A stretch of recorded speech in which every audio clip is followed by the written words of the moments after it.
نحمده ونصلي على رسوله الكريم اما بعد فاعوذ بالله من الشيطان الرجيم بسم الله الرحمن الرحيم رب اشرح لي صدري ويسر لي امري واحلل عقدة من لساني يفقهوا قولي۔ تقوی کے معنی ہے پرہیزگاری، یعنی دنیا میں احتیاط اور پرہیز کے ساتھ زندگی گزارنا، یعنی کانشیس زندگی بسر کرنا۔ محتاط زندگی کا نام متقیانہ زندگی ہے، یعنی ہر معاملے میں احتیاط برتتے ہوئے، اور غیر محتاط زندگی کا نام غیر متقیانہ زندگی، یعنی جس زندگی میں احتیاط نہیں اس میں تقوی کوئی نہیں۔ حضرت عمر فاروق نے ایک صحابی سے پوچھا کہ تقوی کیا ہے؟ انہوں نے کہا، اے امیر المؤمنین، کیا آپ کسی ایسے راستے سے گزرے ہیں جس کے دونوں طرف جھاڑیاں ہوں؟ صحابی نے دوبارہ پوچھا کہ ایسے موقع پر آپ نے کیا کیا؟ انہوں نے جواب دیا کہ میں نے اپنے دامن سمیٹ لیے، یعنی اپنے کپڑے سمیٹ لیے، اور اپنے کو اس سے بچاتا ہوا گزر گیا۔ صحابی نے کہا کہ اسی کا نام تقوی ہے۔ اس سے ایک طرف تو ہمیں تقوی کی تعریف معلوم ہوتی ہے، اور دوسری طرف یہ پتہ چلتا ہے کہ حضرت عمر رضی اللہ تعالیٰ عنہ کے اندر کتنی عاجزی تھی۔ خود حضور صلی اللہ علیہ وسلم کے قریبی صحابہ میں سے ہوتے ہوئے، امیر المومنین ہوتے ہوئے، آپ دیگر صحابہ سے سوال کر رہے ہیں، اور سوال بھی کر رہے ہیں تقوی کے بارے میں۔ اور امیر المومنین کے لفظ سے یہ بھی پتہ چلتا ہے کہ یہ سوال انہوں نے حضور صلی اللہ علیہ وسلم کی وفات کے بعد اپنی خلافت کے دور میں کیا۔ کیا عمر رضی اللہ تعالیٰ عنہ مکمل قرآن پاک نہیں پڑھ چکے تھے؟ کیا آپ کے پاس دین کا علم نہیں تھا؟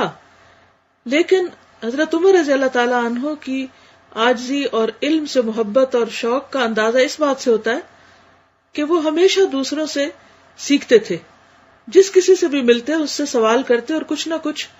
جاننے کی کوشش کرتے۔ ان کے بارے میں آتا ہے کہ اگر کسی بکری والے سے بھی ملتے تو اس سے بکریوں کے بارے میں سوال کرتے، بکریوں کی عادات کے بارے میں، ان کی مزید چیزوں کے بارے میں۔ تو اس سے یہ پتہ چلتا ہے کہ ایک مومن جو ہے وہ ساری زندگی سیکھتا رہتا ہے، اور اس کے اندر اتنی عاجزی ہوتی ہے کہ وہ ہر ایک سے سیکھنے کی کوشش کرتا ہے اور بہترین باتوں کو اس میں سے لے لیتا ہے، اور اس سے اس کے دل دماغ میں وسعت ہوتی ہے۔ بہرحال ہم بات کر رہے تھے تقوی کی، تو تقوی جو ہے وہ اس دنیا میں، اس زندگی میں،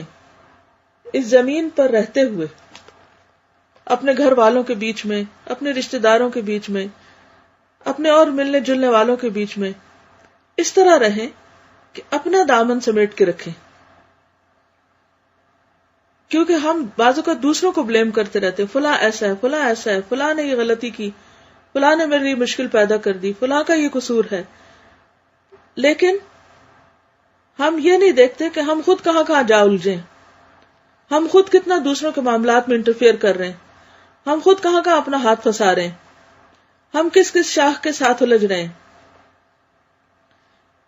تو اس کے لیے بھی وہی کرنا ہوگا جو کل کے سبق میں ہم نے پڑھا، کہ ہم اپنے مقاصد کو بلند رکھیں، اپنی زندگی میں کوئی مقصد رکھیں، کوئی تعمیری کام رکھیں، اور وہ کام اللہ کی رضا کی خاطر ہو، اور اس کام کو اتنی اہمیت دیں کہ باقی تمام چیزیں پس منظر میں چلی جائیں اور چھوٹی معلوم ہونے لگیں۔ تو جب ہم اس لیے جئیں کہ ہمارا رب ہم سے راضی ہو اور ہم اللہ کی عبادت کریں، کیونکہ اللہ نے پیدا ہی ہمیں اپنی عبادت کے لیے کیا، اپنی اطاعت کے لیے کیا ہے، تو جب ہماری زندگی کا یہ مقصد ہوگا کہ مجھے اپنی زندگی کا ہر لمحہ اس طرح گزارنا ہے کہ وہ رب کی اطاعت میں ہو، رب کی مرضی کے مطابق ہو، اس کی عبادت میں ہو، خواہ وہ نماز ہو یا بندوں کی خدمت ہو یا قرآن کا پڑھنا پڑھانا ہو یا لوگوں سے میل ملاقات ہو، ان سب کے پیچھے ایک ہی نظر ہو کہ میرا رب مجھ سے راضی۔ آپ لوگوں کے بیچ میں بیٹھے ہوں لیکن آپ کے دل کا کنیکشن آپ کے رب کے ساتھ ہو۔ آپ کہیں بھی بیٹھے ہوں، کوئی بھی اچھا کام کر رہے ہوں، تو اس چیز کی طلب رکھنے کی بجائے کہ لوگ مجھ سے خوش ہوں اور اس وقت میں لوگوں کے منظور نظر بن جاؤں اور ان میں پاپولر ہو جاؤں اور وہ میرے اوپر بہت توجہ کریں، آپ فوراً اپنے دل کے کنیکشن اپنے رب سے ملائیں اور اس سے پوچھیں کہ اس وقت رب آپ کو کس نظر سے دیکھ رہا ہے، اور کیا وہ بھی آپ سے خوش ہے یا نہیں, اور کہیں آپ کی زبان سے ایسی بات تو نہیں نکل رہی یا آپ کے طریقے اور عمل میں کوئی ایسی چیز تو نہیں آ رہی جو اسے ناراض کر رہی ہو. تو انشاءاللہ جب آپ کی زندگی کا اعلیٰ ترین مقصد ہر وقت اور ہر جگہ اللہ کو راضی کرنا ہو گیا اور آپ اس میں کامیاب ہو گئے, تو انشاءاللہ آپ باقی ہر اس چیز سے بچیں گے, خواہ وہ حرام ہو, خواہ وہ مکروہ ہو, خواہ وہ بہت خوبصورت اور اٹریکٹیو ہو, ہر اس چیز سے اپنا دامن بچائیں گے جو آپ کے اس مقصد میں خلل ڈالے. اس کو آپ ایک مثال سے بھی سمجھ سکتے ہیں. مثلا آپ نے دیکھا ہوگا کہ آپ کو کوئی چیز چاہیے ہوتی ہے جو بہت سی اور چیزوں کے بیچ میں الجھی ہوئی ہے, تو آپ اپنا ہاتھ بڑھاتے ہیں اور آپ کو اس وقت یہ بھی ڈر ہوتا ہے کہ کہیں میرا ہاتھ دائیں بائیں نہ لگ جائے, یا اگر لگنے والی چیزوں میں کوئی خطرناک چیز ہو جیسے کوئی کانٹے ہیں یا کوئی, جیسے کل بھی پھول کی مثال انہوں کانٹے کے بیچ میں دی, تو آپ کو اگر کسی جھاڑی کے اندر سے ایک پھول توڑنا ہے یا نکال کے لانا ہے تو آپ اپنا ہاتھ کس طرح بڑھائیں گے جبکہ آپ کو نظر آ رہا ہے کہ چاروں طرف کانٹے ہیں, آپ کے کپڑے بھی اس میں بازو کی یعنی کہ جیسے آستین الجھ سکتی ہے, جیسے آپ کا ہاتھ زخمی ہو سکتا ہے, تو آپ بہت احتیاط کے ساتھ آہستہ آہستہ آہستہ پوری طرح اپنی عقل ہوش و حواس کو استعمال کرتے ہوئے مقصد تک پہنچ جائیں گے, اس پھول تک پہنچ جائیں گے, بہت احتیاط سے توڑ کر آہستہ سے باہر نکال لائیں گے. بس یہی زندگی ہے کہ انسان عقل سے بھی کام لے اور آہستگی بھی اختیار کرے, جذباتیت سے بچے, ہر چیز میں ریاکشنری رویوں سے بچے اور احتیاط کے ساتھ اپنی منزل تک پہنچے اور اپنا کام کر کے اس دنیا سے واپس لوٹ جائے. تو انشاءاللہ اس طرح جب آپ جئیں گے تو تقوی نصیب ہوگا. لکھتے ہیں کہ یہ تمام چیزیں گویا کہ زندگی کے راستے کے دونوں طرف کھڑی ہوئی کانٹے دار جھاڑیاں ہیں. ہر لمحہ یہ اندیشہ ہے کہ انسان کا دامن ان سے الجھ جائے اور پھر آگے بڑھنے کی بجائے وہ انہی چیزوں میں پھنس کر رہ جائے. اب جیسے اگر کسی نے آپ کو کچھ برا بھلا کہہ دیا اور آپ اسی بات کو لے کے طول دیے جا رہے ہیں, لمبا کیے جا رہے ہیں, تو آپ خود سوچیں کہ جتنا وقت آپ اس میں برباد کر رہے ہیں اتنے میں آپ کئی ایک اور تعمیری کام بھی کر سکتے تھے. کیا کئی دفعہ آپ کی زندگی میں ایسا نہیں ہوا ہوگا کہ آپ کسی لڑائی جھگڑے میں پڑ کے بہت سے ضروری کام نہیں کر سکے, آپ کی نمازوں میں خشوع و خضوع نہیں رہا,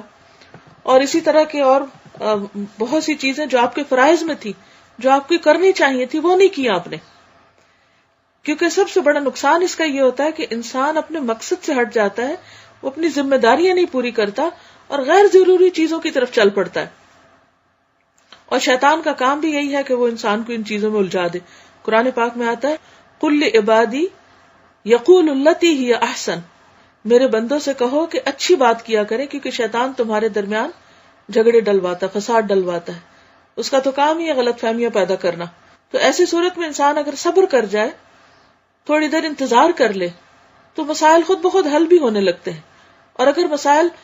خاموشی سے حل نہ ہو تو ان کو حل کرنے کے لیے غور و فکر کر کے سنجیدگی کے ساتھ کوئی بہترین تدبیر نکالے, نہ کہ صرف غصے اور جذباتیت کے ساتھ اور زور زبردستی کے ساتھ کسی مسئلے کو حل کرنے کی کوشش کرے. پھر یہ لکھتے ہیں کہ ایسی حالت میں عقل مند وہ ہے جو دنیا کا راستہ اس طرح طے کرے کہ وہ اپنے دامن کو سمیٹے ہوئے ہو, وہ ناموافق چیزوں یعنی جو اس کو پسند نہیں, ان سے الجھنے کی بجائے ان سے اعراض کرتے ہوئے یعنی ایک طرف کو ہوتے ہوئے آگے بڑھتا رہے. ہر حال میں اس کا ذہن یہ ہو کہ اس کو اپنے آپ کو سنبھالنا ہے, اس کو بچاؤ کا طریقہ اختیار کرنا ہے, نہ کہ الجھاؤ کا. بالکل ایسے جیسے اگر کوئی سلپری روڈ ہو, سلپری فرش ہو, تو آپ کس طرح چلتے ہیں اور محتاط ہو جاتے ہیں. یعنی اگر راستہ صحیح ہو, ہموار ہو, تو آپ تیز چلنے لگتے ہیں, اور جب سلپری ہو تو آپ ذرا اور دھیان سے چلتے ہیں. تو بالکل زندگی میں بھی اسی طرح ہوتا ہے. کبھی سب چیزیں ٹھیک ہونے لگتی ہیں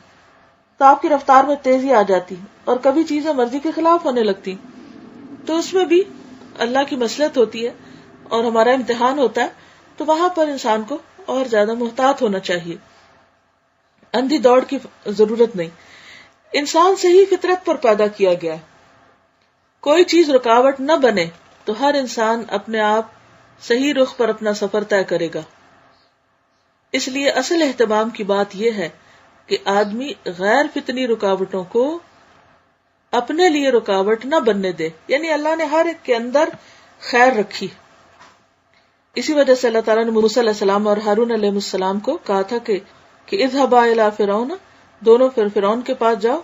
اور پھر فقولا لہ قولا لینا، اس کو نرم بات کرو، لعلہ یتذکر او یخشی، شاید وہ بھی نصیحت حاصل کر لے یا ڈرنے لگے۔ اس کا مطلب ہے کہ اللہ نے فرعون کے اندر بھی تو صلاحیت رکھی تھی کہ وہ اسے استعمال کر لے، اور اس بات کا احتمال تھا، لیکن اس نے اپنے خیر کے پہلو کو استعمال نہیں کیا۔ تو اللہ تعالیٰ نے ہر انسان کے اندر، خواہ کوئی فرعون ہے یا نمرود ہے یا کوئی نیک انسان ہے، دونوں کے اندر خیر اور شر رکھا ہے۔ فَأَلْهَمَهَا فُجُورَهَا وَتَقْوَاهَا، کچھ لوگ جو ہے اپنے فجور کو ترقی دیتے ہیں، غلط چیزوں کو، غلط رجحانات کو، اور کچھ لوگ ایسے ہیں جو اپنے تقوی کو اور اپنے خیر اور بھلائی کو ترقی دیتے ہیں۔ اب یہ ہماری چوائس ہے کہ ہم کس کو آگے بڑھاتے ہیں۔ تو الحمدللہ قرآن مجید اور یہ ذکر کی مجالس اور آپس میں اچھائی پر جمع ہونا، یہ انسان کے تقوی کو نشو نما دیتا ہے، ایک ماحول بنا دیتا ہے، اس ماحول میں آپ کا تقوی پرورش کرتا ہے۔ اس کے برعکس جب انسان ان چیزوں سے تعلق نہیں رکھتا اور غلط قسم کی باتیں سنتا ہے یا کرتا ہے یا غلط ماحول میں ہوتا ہے یا ایسے لوگوں کے ساتھ اٹھتا بیٹھتا ہے کہ جن کی زندگی میں کوئی اللہ رسول کی بات نہیں یا کوئی علم نہیں، تو پھر اس کا جو شر ہے وہ پنپنے لگتا ہے اور وہ جو اس کے کانٹے ہیں اندر کے وہ نکلنے لگتے ہیں، جس کے نتیجے میں پھر وہ مزید لوگوں کو زخمی کرتا ہے اور الجھتا ہے اور دوسروں سے خود الجھتا ہے اور زندگی بالکل ایک اور رستے پہ چل پڑتی ہے۔ تو لکھتے ہیں اس لیے اصل اہتمام کی بات یہ ہے کہ آدمی غیر فطری رکاوٹوں کو اپنے لیے رکاوٹ نہ بننے دے، اس کے بعد وہ خود اپنی فطرت کے زور پر صحیح رخ اختیار کرے گا یہاں تک کہ وہ اپنے رب سے جا ملے۔ یعنی جب اللہ نے ہمارے اندر ایک پوٹینشل رکھا ہے خیر کی طرف بڑھنے کا، تو ضروری ہے کہ ہم اس سے کام لیں اور ایسے طریقے اختیار کریں اور ایسا ماحول اختیار کریں کہ خیر کی قوتیں ہماری طاقتور ہوں اور ہم اپنے اندر کے شر اور باہر کے شر پر پھر قابو پا سکیں۔ سر یہ ایک اسٹوڈنٹ کا کمنٹ تھا تقویٰ کے بارے میں، انہوں نے کسی اسکالر سے تقویٰ کی ایکسپلینیشن سنی تھی کہ جیسے گاؤں میں عورتیں جو ہیں وہ پانی بھر کے لا رہی ہوتی ہیں کنویں سے اور ساتھ ساتھ باتیں بھی کر رہی ہوتی ہیں، تو وہ باتیں کرتے وقت ان کو یہ بھی احساس ہوتا ہے کہ ان کے اوپر پانی کے جو پاٹس ہیں وہ ہیں اور وہ گر کے نہ ٹوٹے۔ تو اسی طرح زندگی میں بھی ہے کہ ہم جب باتیں کریں یا مختلف معاملات زندگی کے کریں تو ہمارے اندر یہ احساس ہونا چاہیے کہ اللہ تعالیٰ دیکھ رہا ہے اور اللہ تعالیٰ موجود ہے۔ اصل میں تقویٰ تو یہی ہے کہ انسان دنیا کے کام کرتا رہے لیکن اس کا دل جو ہے وہ آخرت کو نہ بھولے، اپنے مقصد کو نہ بھولے۔ انسان کے جیسے سر پہ پانی ہو تو وہ باتیں بھی کر رہا ہو اور چل بھی رہا ہو لیکن اس کی فکر ختم نہیں ہو سکتی کہ کہیں یہ پانی گر نہ جائے یا مٹکا ٹوٹ نہ جائے۔ تو بالکل اسی طرح انسان جب دنیا میں رہتا ہے تو اللہ کی یاد میں اور آخرت کی یاد میں اس طرح جیتا ہے کہ وہ اس سے کسی وقت بھی الگ نہیں ہوتا یا اس کی فکر اس سے ختم نہیں ہوتی۔ یہ کسی کا سوال ہے کہ کیا تقویٰ کے لیولز میں اتار چڑھاؤ آتا ہے، اس کا کوئی علاج کیا ہوتا ہے؟ ہاں جی، ایسا ہے کہ تقویٰ ہو یا ایمان ہو، یہ ساری کیفیات جو ہیں ان میں اتار چڑھاؤ ہوتا ہے۔ انسانی مزاج میں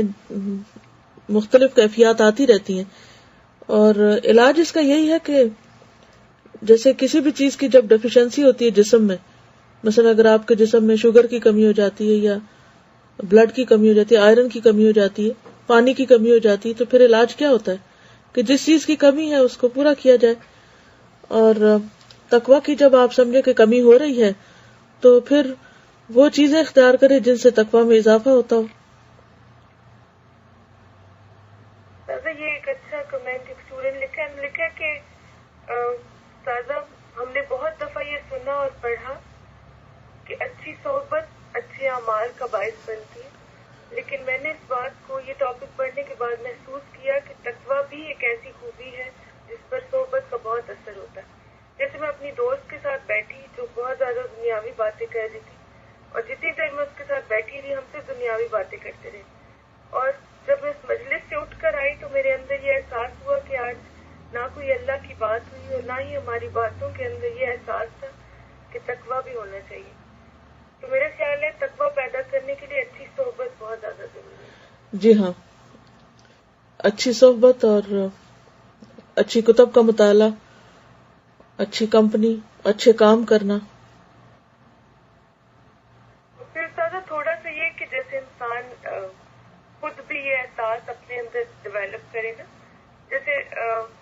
مجھے ایسے لگتا ہے کہ ان چیزوں میں ہمیں پہلے شروع میں تھوڑا سا کانشیسلی کام کرنا پڑتا ہے, احساس اپنے آپ کو دلانا پڑتا ہے, اور پھر ایک چیز عادت میں آ جاتی ہے. بالکل, عادت میں آنے کے باوجود بھی آپ دیکھیں گے کہ کمی بیشی ہوتی رہتی ہے. مثلاً جو خواتین روز کھانا پکاتی ہیں ان کی عادت ہو جاتی, لیکن اس کے باوجود کبھی وہ ان کا دل نہیں چاہتا پکانے کو, یا یہ کہ کبھی جل بھی جاتا ہے, کبھی خراب ہو جاتا ہے. تو یہ اونچ نیچ تو زندگی کا حصہ ہے. یہاں کوئی چیز پرفیکٹ نہیں ہے کہ وہ 100% ہماری مرضی کے مطابق ہوگی. تو ان چیزوں کو ایکسپیکٹ کرنا چاہیے کہ یہ ہوگا, باوجود اس کے کہ کوئی چیز عادت میں آ جائے پھر بھی اس کی نگرانی ضروری ہے. اللہ تعالیٰ سے دعا ہے کہ وہ ہمیں عمل کی توفیق عطا فرمائے. وآخر دعوانا ان الحمد للہ رب العالمین. السلام علیکم ورحمۃ اللہ وبرکاتہ.